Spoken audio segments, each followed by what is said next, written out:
you do the way. Yeah, D, I can't get out of here right now. He's supposed to show you the way without making you do the way. All right. It's my job to show you, not force you into doing it. Your job, and I'm talking about this more Sunday, your job is to trust that I'm not leading you into anything that'll hurt you. Right. So you will voluntarily follow the example I'm setting. Wow. That's good. That's why the scripture says in 1 Peter 5 and 4, he says that we're not supposed to be lords over God's heritage. It's not my job to be your God. It's my job to be your pastor. Which means I'm supposed to talk about this on Sunday. My job is to feed and to tend to the flock. That means I'm supposed to be teaching you. I'm supposed to be preaching to you. But then I'm also supposed to be there for you. Yeah. I'm supposed to be there. That's my job. That's the tending nature of the pastor. Before I said this Sunday, I'm going to say it again next week. So I need y'all to be there to hear this Sunday morning. But when we were teaching, the lesson shows that the job of the pastor is to feed and tend, which means this. Any minister has the ability to feed you. But only your pastor has the ability to tend to your needs. Wow. Minister Black can come up here and he can teach for the next 6 months straight. But that still wouldn't qualify him to be your pastor just because he's feeding you. Right. He doesn't have the ability, by God's grace, to tend to you. Right. Just like I don't have the ability to tend to somebody that's not a part of my flock. Right. Wow. Okay. That's good. So if you're not my member, I can't put a mandate on you because you're not my member. Right. I can suggest, I can give you wisdom, I can give you counsel, I can give you guidance. But I can't put a mandate on you if you're not part of the flock. Because the truth of the matter is, if you're not part of the flock, you really can't even hear my voice. How about that? That was good, sir. If you're not a part of the flock, I'm just a dude saying something. So, you get people and they'll come and people will visit and, you sit in the service and you're like, oh my God, this was so powerful. Did you hear Pastor? But because I'm not their pastor, it's like, he was all right. I enjoyed it. It was cool. Yeah.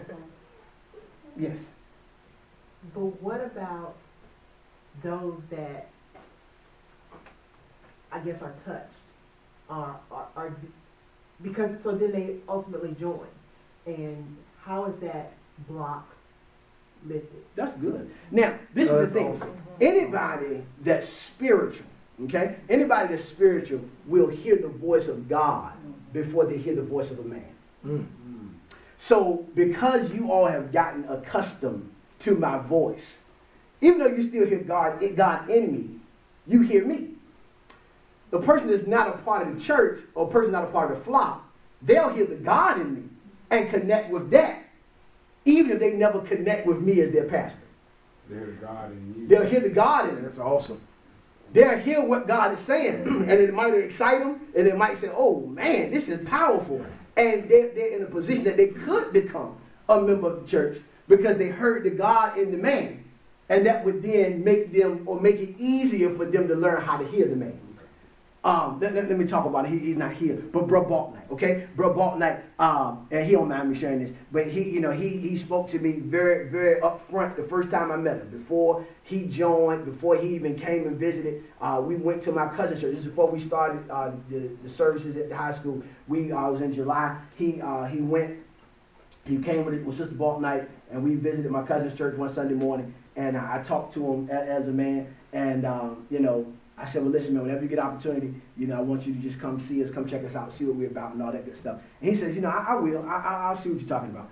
And he was very upfront with me after he came to the first service. He said, I like you.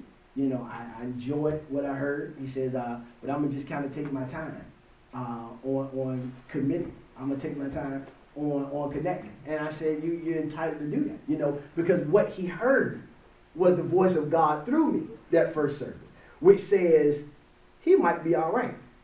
But I'm not ready to trust the man yet.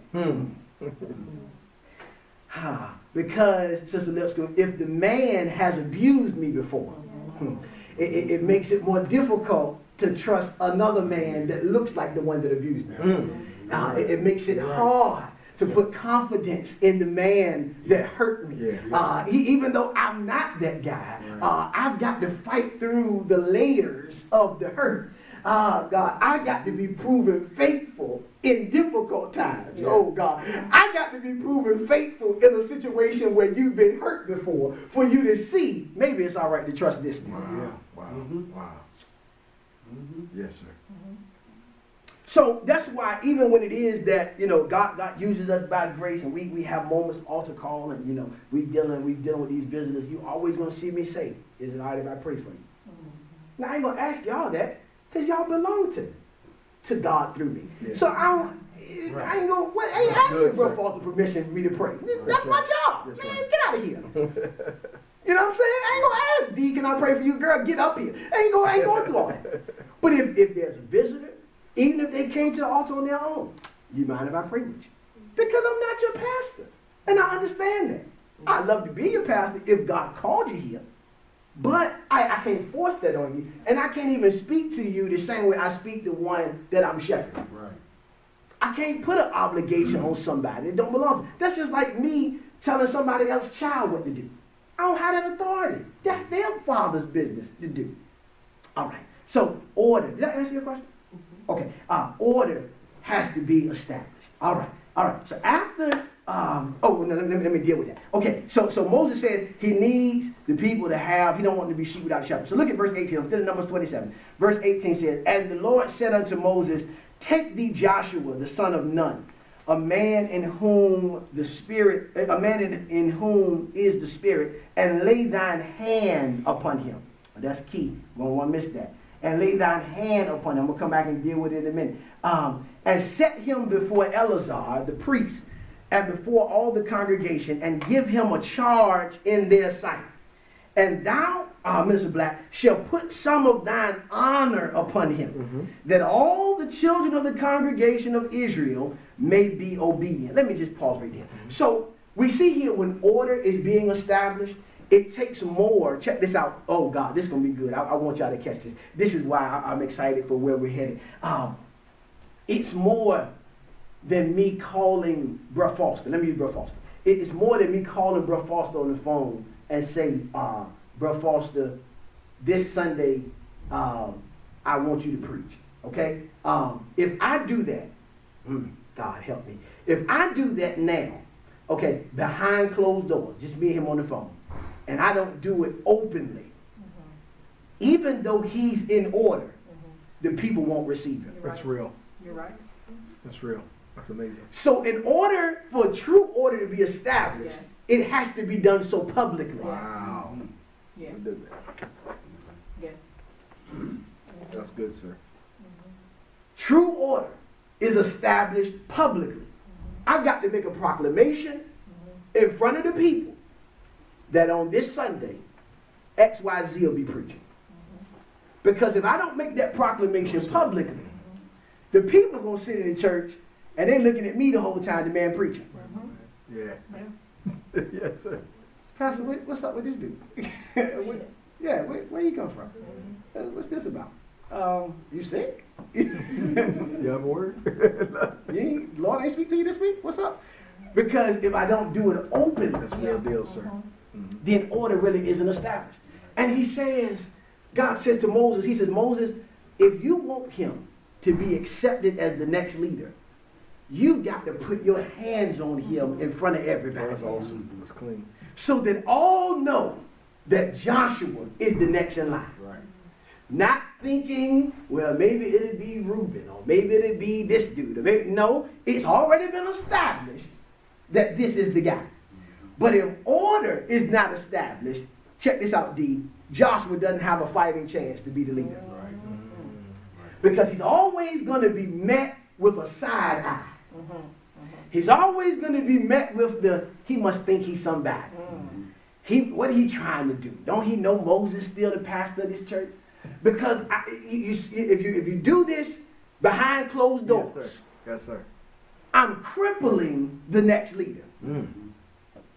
If I don't openly say, as we move forward and we get folks as it relates to we grow and I got these men and these women around me, and I don't openly say to the people if your last name falls between A and E, you should expect to hear from Sister Lipscomb if there are any announcements or anything to go. So if I never say this openly, and Sister Lipscomb just start calling folks and say, we're not having Bible study on Wednesday, it's going to be Tuesday this week.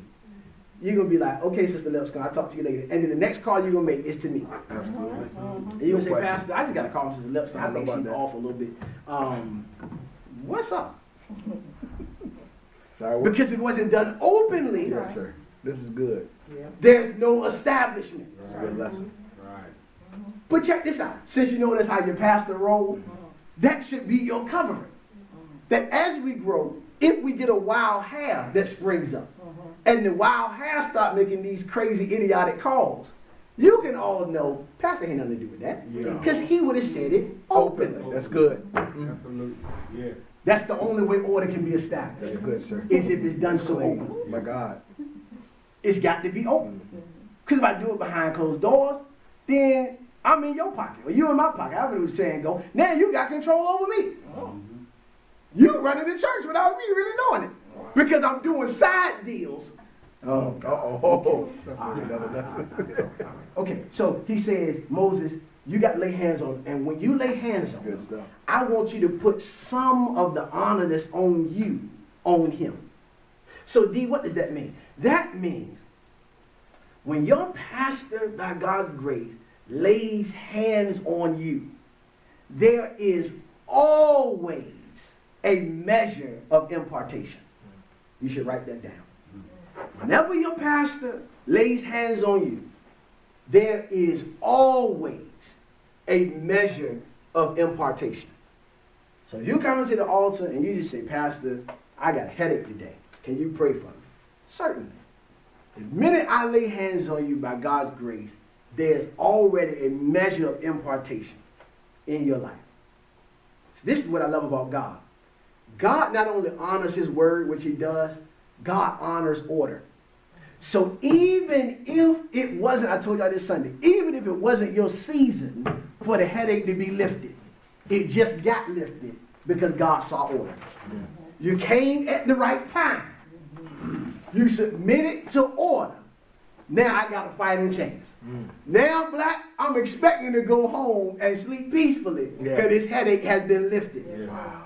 Check this out. Even if I still feel a little twinge, I know I'm already healed. Yes, sir. Yes, sir. Know it. Because there was a measure of impartation. Yes, sir. Because order was established. Yeah. All right.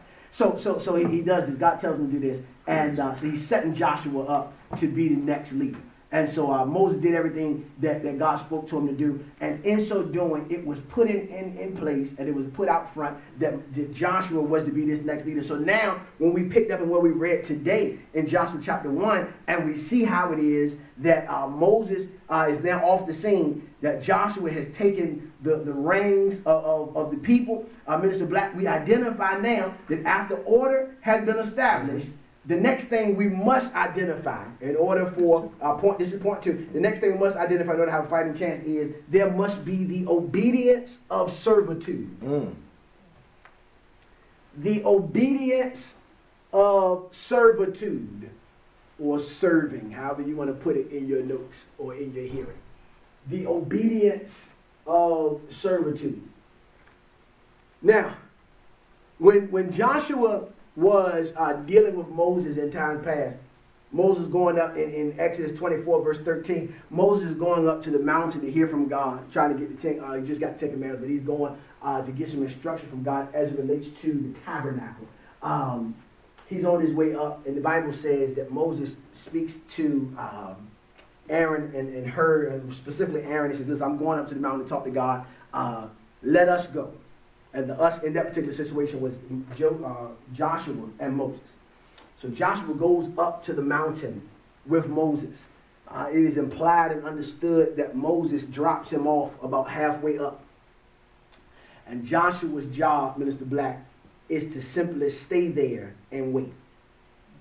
I want to help us here. All the time. Serving does not mean I'm doing something. Yeah. Serving means I'm waiting. God, help me to teach this thing. Teach it. We need some TV cameras in here. Moses, if you read Exodus 24, and you go through this story, 24, 25, 26, you begin to see how God is speaking to Moses. But the understanding, Sister Lipscomb, is that Moses was in the presence of God for 40 days. All right? So listen to and identify the quote-unquote disadvantage of being the servant. At least when Moses was on the top of the mountain, Sister Akasha, he was with God. How about that? Joshua had to spend 40 days by himself. How about that? God help me here. But the understanding is, Sister Lipscomb, that the radiance of God was so heavy on the top of the mountain that by Joshua being halfway up, The radiance of God. he received the remnant of God's radiance. My God help me. desire. So my servitude causes me to receive a remnant Yes, sir. of God's radiance. That's awesome. I don't even need to be in his presence. I ain't got to fast for 40 days because if I'm connected to my pastor, help me here, Jesus. And my Really? pastor Come on, was in stick his to it. presence Yes, sir. for 40 days on his knees. Yes, That means sir. I can go to work every day. I can do what I got to do every day. And I catch my pastor on Sundays and Wednesdays. And every time I catch my pastor, I'm going to get a glimpse of the radiance of God just because That's I'm awesome. serving. That's awesome. That's awesome. Yes. Wow. Radiance. So you ain't got to quit your job to be a member of this church. Because if I know the God in my pastor, he's in his presence. That's why I say, when y'all text me and call me and in Facebook stuff, beautiful things y'all say, just pray for me. Pray for me that I stay in God's presence, that y'all will continue to see the remnant of his glory. Man. Come on, Pastor. It's good. Yes. But it's all order. It's all order. God says when order has been established, and I got a man that I've called and I've chosen, and he's doing what I've called and chosen him to do, there should be an exemplifying of my presence and the radiance of my glory every time we come together. So the obedience of servitude means that even if it looks like, because this is the good one right here, D, and a lot of people are here, and I like talking to you. I think it's your sleeves or something that I'm feeling tonight. But a lot of people, D, they begin to think, well, maybe Pastor forgot about me. Let me give you a present day illustration. All right, somebody can be at the altar, Sister Akasha, they'll be at the altar, and God is moving, and I say, well, listen, just raise your hands for a minute. Okay, and they raise their hands, then God quickened me to go over here and deal with somebody. Now, if I'm really obedient, next level, if I'm really obedient, I'm going to stand there with my hands raised. Absolutely. Pastor, did you forget about Last me? word. No, I ain't forget about you. The last word. Last word. I ain't forget about you. Just keep your hands raised. Yeah. Apparently, it's something the Lord is doing through your hands being raised right now. Next So level. the way you serve right now is not saying, my arms are tired. No, you're missing it. Keep your hands raised Yes. out of obedience to the voice of God. And you might have just got what you came to the altar for out of your hands being My raised. God from Zion. That's awesome. Oh yeah. I can remember, Bro Foster, and this is why I want to always help people. I can remember we were at former ministry, and the apostle was working. You know, God was moving in him. He called some of the elders up to kind of go and do some work with him as it relates to the altar. We were praying for people, and people are getting breakthroughs, people are getting deliverance. And he specifically says, openly, I'm going to pray for this brother. Okay? He pointed to the brother. He said, I'm going to pray for that brother. Okay? All right. He said it more than one time. I'm going to pray for that brother. Now he says, elders, I want y'all to go. I want y'all to, work the altar. But I'm going to pray for that brother. Okay. So anybody in their right mind understands that while we're working the altar, it's as if that spot doesn't even exist Right. because he's going to pray Yeah. for him. Okay. So one of my ambitious elder brothers decides he wants to go to work today. I pulled his coattail. I said, elder, apostle said he going to pray. Oh, but I don't think he meant that. Mm. What's the clarity? Elder, an apostle, gonna pray for him. And so he said, oh, okay. So he walks around. So everybody's been prayed for. The man's still standing there. And the same elder, God bless him. I love him. He's a good man. Oh, my goodness. But the same elder tells the young man, you can go to your seat. No. And I'm literally in shock right now. Because I'm like, what part of I'm going to pray for him do you not understand? So as the young man is walking back to his seat, out of obedience, when he thinks to the command of God, my pastor says, son, where you going? You're supposed to be right here because I'm going to pray for you. And he's confused because he's like, well, the guy told me go sit down. Chosen. Now, the good thing that the elder did openly confess. He said, no, I did tell him to go sit down. And the elder was dealt with openly, and I love that. But because he needed to be, because, hey, not only were you told by our apostle, I even told you, I pulled your coat, man. Don't do it. Leave him alone. You ain't gonna, no, I ain't gonna go there. Okay, so the man ended up coming back. He got prayer. But the point I'm making is the obedience of the man was, I was told that the preacher was gonna pray for me. So it's my job. Now look at the lesson in this, Tony. It's my job to be obedient to what the pastor said. Catch it. Ignore the foolish elder that just told me go sit down. I'm going to stand right here until the man that say he going to pray for me tells me to sit down. Because that's obedience. That's good. So what am I saying, D? Sometimes obedience makes you look funny. It makes you look foolish. It makes you look crazy. That's good, sir. But even with looking crazy, God says you're covered. Yes. Because you're obeying order. Yes. So I'll look crazy if I got to. That's cool. Talk about me. Why you still standing up there? Then you got the people that really, the church jokesters. I done talked about the church cussers and all this. So you got the church jokesters that, they in the back. Girl, look at he look crazy. Why he still standing up there? Then they start looking at the man haircut and talking all crazy stuff. So all this stuff is happening. It happens in church, Sister Lilson. I tell you, it's sad. But all this stuff is happening. These little church mice back here just yakking away at the man's obedience. So he's enduring all this because he was told to stand right there. Obedience. All right, let me make this last point. And I ain't even get to where I wanted to go tonight, so I know I'm going to teach that next week. All right, I'm going to finish this off with Joshua. Minister Black, you're going to like this. I pray I did this thing justice tonight. Awesome. The last thing as it relates to having a fighting chance. And I'm going to probably give you these same 3 points again next week, but it's an entirely different view. It's going to relate specifically to us next week. I'm just kind of giving you the story of Joshua tonight. The last thing is, in have a fighting chance, there must be an execution of assignment. I've got to execute my assignment. Now, as it is that God has told Joshua, I've given you the land, you got the inheritance, you're going to do it, you're anointed, you got it. He tells him to be strong. But then he begins to say, understand that I've commanded you. Since I commanded you, you be strong, be of good courage, don't be afraid, don't be dismayed, for I'm with you.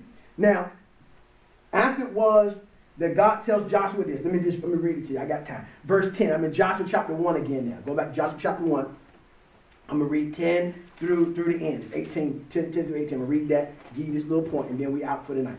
Joshua chapter 1, verses 10 through 18. Scripture says, then Joshua commanded the officers of the people. Now, listen, this is after God has spoken to him, told him to be courageous, told him that he's got it, he's been set up, he's been given a fighting chance. Then Joshua commanded the officers of the people, saying, pass through the host and command the people, saying, prepare you victuals, for within 3 days ye shall pass over this Jordan to go in to possess the land which the Lord your God giveth you to possess it. He's talking with confidence. And to the Reubenites and the Gadites and the half tribe of Lord, I knew the word, Manasseh. Thank you, Black. Half tribe of Manasseh spake Joshua, saying, remember the word of which Moses, serving the Lord, commanded you, saying, the Lord your God have given you rest and have given you this land. Your wives, your little ones, your cattle shall remain in the land which Moses gave you on this side Jordan. I can't rush through that. I got to give you that. But ye shall pass before your brethren armed. all the mighty men of valor and helped them. Now let me help you understand what this is saying. Those three tribes, the Gadites, the Reubenites, the half tribe of Manasseh, these were given a lot in the side of Jordan that they currently were on.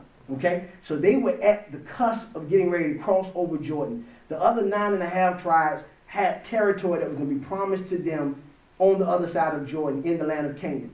But these 2.5 tribes, their lot, their allotment, their inheritance was at the place that the people were currently at. So technically, these 2.5 tribes were already home. All right? Now, God spoke to the entire, all 12 tribes, they're going to possess land. 2.5 tribes already got what God said, but they were still part of the body. I want y'all to catch this.